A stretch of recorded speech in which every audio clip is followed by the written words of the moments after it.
Can they see our lower half? No. I'm 7 months pregnant. We are married for almost 5 years. 5 years in September. We have our first baby on the way. I am 7 months pregnant, and we both work full-time jobs. You're a teacher. I work at an elementary school as a phys ed health teacher. And I am self-employed in marketing, so I work from home. So if you can relate and you're trying to be in real estate, then this video is for you, because we're gonna share kind of what it's really like to own. We have 5 doors, 4 houses, one's a duplex. We live in the top unit of the duplex, which we just bought. We're renovating. We have a short-term rental. We have 2 midterm rentals, almost a third. So if you can relate, then keep watching. If you can't relate, keep watching. Because it'll be entertaining. We'll share some of our horror stories, including police, parties.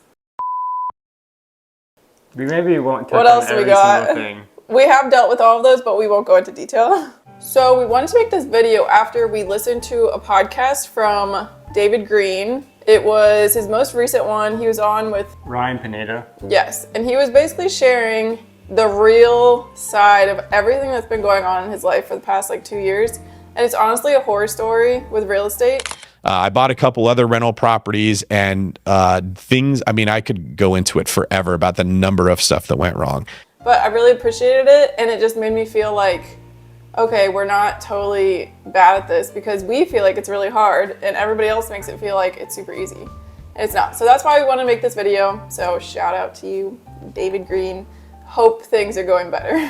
Yeah, a lot of the stuff you normally hear is just like your house is appreciated, you're doing all this cash flow, it's easy, it's just like you set it and forget it, and that's not been our experience, and it's really not the experience of a lot of people. No. It's not the truth for anybody. We found that if you want to be in real estate, you're basically signing up to be a problem solver and to be fixing things all the time and to deal with people. And they don't really advertise that in the beginning. We just want to be real with that. Yeah. And they say you're going to quit your job, your 9-to-5 job, in 2 years, which, nah. Definitely not true.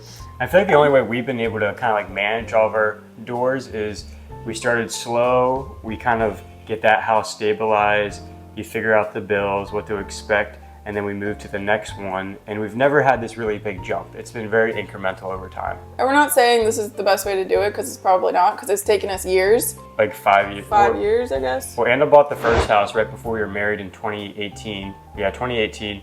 And then the second house we bought in 2021. The third house, it was 2022. We bought those pretty close, 11 months apart. And then we just bought our fourth house in 2024. Yes. And we never partnered with anybody, so we've used our own money and just tried to cash flow it or used a HELOC. So slowed things down. We've used this good old muscle. And we DIY'd a lot of projects. We have more recently just started to hire some stuff out. But yeah, we've DIY'd a lot. Yeah, we're trying to speed things along, but I feel like our DIY definitely has gotten better over the years. And even though we're saying DIY, sometimes people think of like low quality. Like some of the stuff we're turning out is pretty nice. B-roll. I've had that nose, it's a biscuit hair. Biscuit's our little kitty cat. So let's talk about kind of the day-to-day of what it's like to manage all these properties. So like we said, we have 2 working midterm rentals here in Baltimore. We live in Baltimore. They're 5 minutes away from us, so we can be there to fix things when things happen or clean or whatever. And then we have a short-term rental that's in Luray, Virginia. It's about 3 hours away. And then we are renovating the first unit of this duplex where we're living, and we'll run that as a midterm rental or a short-term rental. We're not really sure yet. So that's kind of the scope. But we can just talk about like recently. So we've both of our Baltimore row homes that are midterm rentals, both of them have turned over in the last 2 weeks. Mm-hmm. So it was a lot just having somebody, we've had somebody at our very first house there for 4 months, and it was just kind of, nothing was majorly broken, but the house is definitely dirty. They had 2 dogs there, and we turned it over for a traveling nurse that just came to Baltimore. Mm-hmm. And we hired a cleaner, which we've never done before. We usually clean it ourselves. And the cleaners did an okay job, but we still spent, well, he spent hours cleaning. I was sick with a stomach bug. So it was still a ton of hours working getting it ready. So that was definitely like a stressful week on top of our 9 to 5s, on top of like social stuff and being pregnant and sick. Yeah, that was actually Labor It was a Day. lot. It was Labor Day weekend. So you come home from work on Friday. We're getting the house ready for this person that's moving at the beginning of the next week, and then We're in a wedding all weekend, like helping with that. Like it was a lot. it truly, this past week, outside of our regular jobs, we've worked dozens of hours. Yeah. So like a proper part-time job this past week. But then once the lease actually starts and it kind of, there's not really any issues, that's where you do have a little bit of leeway. Yeah. So we're kind of in that period now, which feels amazing. Like we haven't heard from our people that much who are staying there. Everything's smooth. They really love the house. So that's where it's like, all right, it's just running how it should be. There's no problems. I mean, problems do arise. It's usually the Wi-Fi is not working. In our other house, we were having water in the basement issues, especially in the spring. It was raining so much, so we were having to go over, try to figure out that a lot. Really nothing like huge. Our short-term rental in Luray, Virginia, that house, earlier in the spring, we had some trouble with some of our mini splits. So we had to get some work done, HVAC stuff. Yep. So there's just honestly constantly stuff breaking. And like we do our best to really get the house up and running from the beginning. Like we kind of try to replace everything before we get it going. The Luray house was a little bit different. We didn't fix everything. So I think we've had more problems there than our other houses. And then our first midterm rental, it's been running for Since the end of 4 2020. years. Yeah. Yeah, 4 years. So 3.5 now it's years. getting to the point of like, well, all the stuff we fixed, it's getting to the end of their life. Like an appliance or like our HVAC went out. So we had to replace the heater, like things like that. Yeah, and when we initially got the house, we didn't put a new roof on it. So there's going to be a new roof probably in the next 6 months. Yeah. So just saving up for that kind of stuff, being prepared when the expenses do arise, because it's always going to happen in real estate. Yep. And then especially with the midterm rentals, when we're turning them over, we try to do extra maintenance because it's more stressful when your guest is there to have to fix something. So we try to go above and beyond, find the problems, fix them fast. You can't always do that. And hopefully your guests are a little bit kind, which they always have been, which is why we like midterm rental a lot better because it's low pressure or lower pressure. You don't have to like be there within the hour to fix the thing. It's like next day you can fix it. Yeah, and you can build a rapport with the guest, and they want to know like recommendations because they're here for a while. So our guy that just moved there, he's asking for restaurants and that kind of stuff. We're able to help him out. Yeah, we've really enjoyed the midterm rental space. Mm-hmm. I really can't think of a bad guest except for the one that we had, and it was the worst it could have been. That was the police incident and etc. Kind of the other day-to-day too is once you have the house going and you have the business account set up, you have the expenses going to the account, it just like makes bookkeeping easier. But then just a lot of it's like automated, except in like in Baltimore, the water bills, you can't automate those. So like I'm manually paying those each month. So you kind of get a rhythm of certain bills that you have to pay and just put it on a calendar and you just remember that stuff. So it ebbs and flows, I guess is what we're saying. I think when problems happen, it feels like all of our houses at the same time have a problem. And that's when we get really stressed out and real estate doesn't feel that fun and we question our lives and how we're doing all this. Which we kind of had that, I don't know, 2 weeks ago when we were having turnovers for our houses. I feel like there was an issue in Luray. Oh yeah, there was a drought and we had to drain the hot tub and they used our well to fill up the hot tub and they completely dried out our well. So our water was like yellow. So we were dealing with that and a guest was coming the next day. So it was just stressful and managing from afar. So when things like that happen, especially at a rental that's far away, that's when we really feel it. Is this worth it to keep this short-term rental? Managing from afar is hard. Yeah, definitely get the hidden like emotional stress of like what this physical problem is doing like on our relationship is like definitely something you have to factor in. And I feel like nobody really talks about that. Yeah, but that's true. When you have all these things that are adversely happening in the background and some things are under your control and some of them you're trying to fix as fast as possible, it's easy to let that stress like get in the way of like your relationship and being nice to each other. Yeah. We definitely doing better at that compared to what we did like years ago. Yeah, I think the longer that we've been in it, we're just getting more desensitized to the surprises and just we're understanding that this is just kind of real estate and this is what happens and you have to learn how to manage your stress. But we definitely still we have our moments where like breakdowns, tears, all of those things. Lots of praying, especially for the short-term rental. So you're gonna have good guests and you're gonna have bad guests. And the bad guests are probably gonna stick out in your brain more, but honestly, we've had way more good guests than bad guests. So we have 2 examples. And these both come from our short-term rental. That's where you're going to get a lot of you get the daily turnover, so you get more of the good and bad. Yeah. The good, I feel like sometimes you miss a little bit more because you don't really meet the guests, but the bad, when they're messaging you and telling you there's a problem. So one problem that just happened this spring, I was mentioning the mini split system for one of the units either had a leak, and so when the refrigerant is leaking outside, it causes the actual head that's mounted on the wall to like freeze up.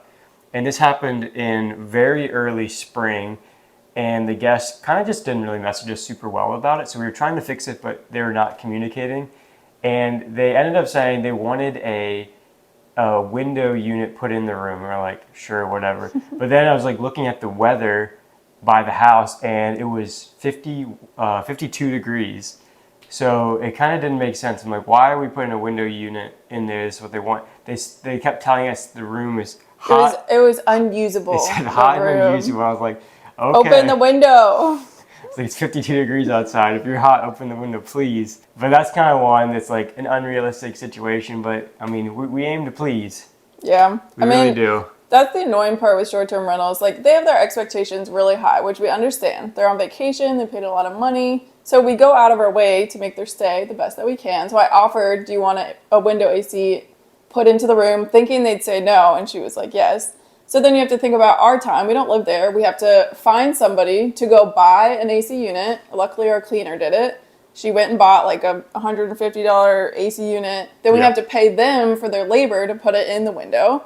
So it's very expensive, and we're in a panic because these people are like saying it's unusable and they seem really unhappy. But then in the end, they weren't even that unhappy. So it's just, think of the stress in that moment, and you're 3 hours away. They like message us late at night, and then they didn't message back. So then I was dealing with it all the next day. Yeah. Whole thing. So it's just very high stress. Sometimes you just got to put yourself like in the guest situation. And if they're staying there for 2 or 3 nights and they're paying over $1,000, it's like, we're trying to give you the best experience possible. It's like, it isn't like cheap to stay at our house. Yeah, we get it, but also some people are a little bit crazy. But this other incident, we had just put in a new water heater, and it was like this fancy one that connected to Wi-Fi. But basically the hot water heater was not on, and the guest told us that, and we were like, oh no, what do we do? And we went on our app and like saw it wasn't connected and saw that they had to like push a button. So they literally went down in our cellar, pressed the button for us, and then they're like, yeah, it's working. And they were so kind and so just like understanding. We were freaking out, but that was just, it's an example of like, there's 2 types of people. Mm-hmm. Those people were very understanding, and we were very appreciative of them being so kind. Yeah, it was like a 1-minute fix. Yeah. And the husband's attitude was like, all right, what can we do to get this going? And like the easiest way possible. So it wasn't like blaming us. It sucked because this was like a $700 water heater, and you think this is going to make your job easier. But in fact, sometimes when you have some of the electronics, it doesn't actually make your house better. It's true. Yeah. They don't make them like they used to. Whatever. So there's good and bad guests. Should we move to a new location? Nah. You're not too mobile these days. Yeah, too much effort to set up. We would move to a new location, but Anna doesn't like to move these days. I hurt. My body hurts. Ow, I got a shot there today. She's my pregnant little princess. I got a whooping cough shot. Preventative. She doesn't have whooping cough. I don't have whooping cough. At least you didn't tell me that. We're going to talk sacrifices now. We have made a lot of sacrifices in our personal life, in our comfortability, and I don't want to sound dramatic because we have an amazing life. We are very privileged. We live in a great area. Mm-hmm. We have a great house, all of that. And I'm just like super blessed that we're very aligned on our values and just what we want to do in our direction in life. So yeah, and we still do tons of fun things. We have a social life that's great. We have great friends. All those things I want to put out there. Life is very good, but it does take sacrifice to reach your goals, I guess, which everybody understands. Everybody has goals. But the sacrifices I think are the biggest that we make are money-wise. We basically spend all our money reinvesting back into real estate and back into our guests. Definitely. So we don't spend a lot of money on us. hence our living situation. Like we can rip off the backsplash because that's cheap, but we bought the tile, but we haven't installed that. So it comes to like the time to. So sometimes we like run out of time to actually do things. So we're trying, this is like our season of life, having this baby. We're really trying to slow down. Well, we can't slow down yet. We're trying to slow down when we have the baby. When the bottom unit is fixed up all the way. Yes. It's like what, 70%? Anyways, so we have to sacrifice in just living in renovations. We've basically lived in a renovation for 5 years, including right now. Yep. We don't have a bed frame right now. We have no furniture in this house because we're focusing on unit 1. So it's just, And to clarify, it's uncomfortable. When we rent out our house as a midterm rental, a lot of the furniture that we've been using, we use to furnish the house. So when we just moved to come here, it's like you got to rebuy everything again. To clarify, we leave the old place furnished. So Yeah. we move and we don't have any furniture. And then like vacations, we don't go on fancy vacations. We were going to go on a baby moon, which we still want to, but just we're spending so much money right now on getting this house ready, getting Luray ready. Just, we don't really have extra money right now to spend on vacation. So we'll do it when we can. But we sacrifice to kind of make our real estate dreams happen. And it's not always fun, but also we still have a lot of fun. Like I said before, life is fine. There's really a season for everything. And right now it's like we're in the season of grinding and trying to, I guess, like make our future better. Yeah. And hopefully we have these houses and we've locked in low interest rates and they're performing and we're building our business. So hopefully it's easier in the future. And that we do have more money to spend on ourselves and just be more comfortable. And I mean, the goal really is that we both aren't working a 9-to-5 job anymore, that we're living off of our real estate income.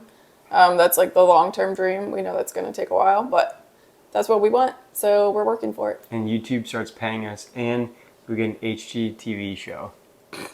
I'll just put that out there. Goals.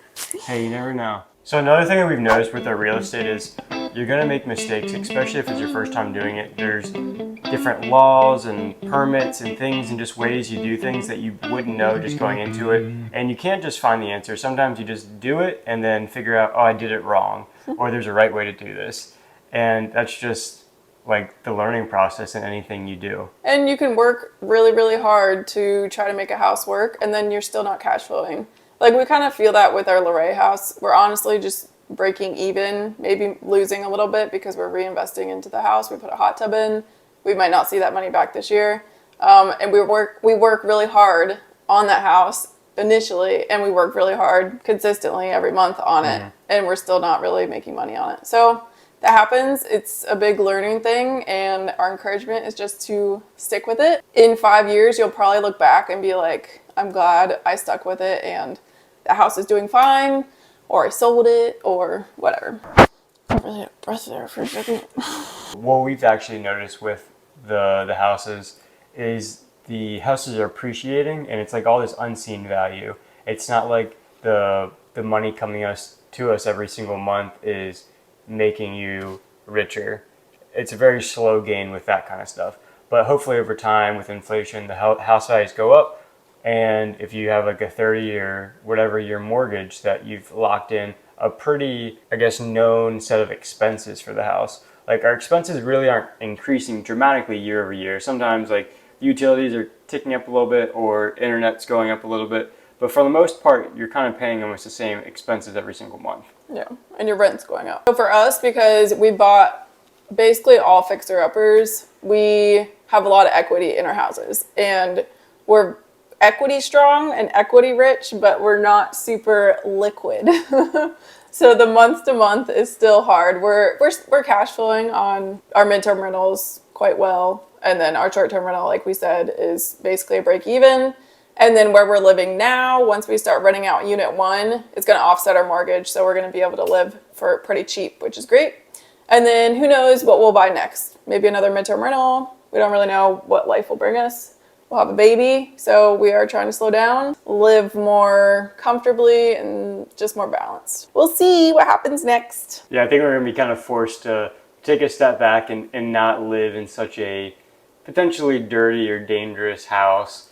We might have to buy a house as an investment property or stay in one spot or kind of do like we're doing here is we're renovating the lower unit and we're living in the upper unit. Yeah, we know that life is going to change, but we also want it to change, and we're looking forward to just a different pace because, like we said, we basically work 2 jobs, and all of our extra free time is spent fixing, renovating, all of that. So it's exciting to have something else to look forward to with this little baby. And we gotta rent this bottom unit out, man. This mortgage is expensive. This mortgage is no joke. The mortgage is 6.99%. The interest rate is bad. That's what he's trying to say. The buy price was a good price. I think overall we really do have a lot of fun being hosts to people, and we get to see people from all walks of life, and it is special for me, especially when our like short-term rental, when people are celebrating life events and they're going on their family vacations and they're choosing our property to stay and like make those memories, and they write us fun reviews, and